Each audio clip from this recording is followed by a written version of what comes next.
Welcome. In this video, I will show you how to change the input source on your Xiaomi TV.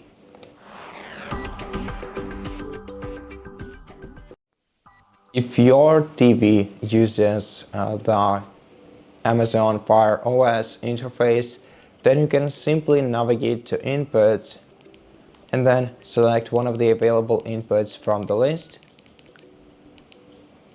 Alternatively, you can hold down the home button for a couple of seconds until you see the sidebar, then go to inputs and then once again select one of the available inputs.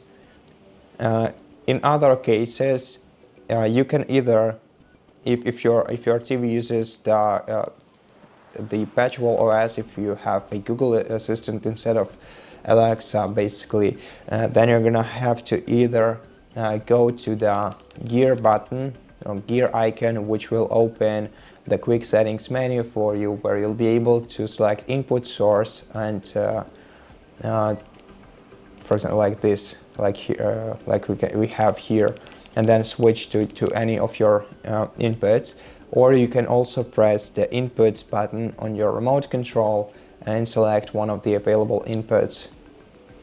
And so that's basically it. Thank you for watching this video. If you liked it, please consider subscribing to our channel, leave us a like and a comment below, and I'll see you in the next one.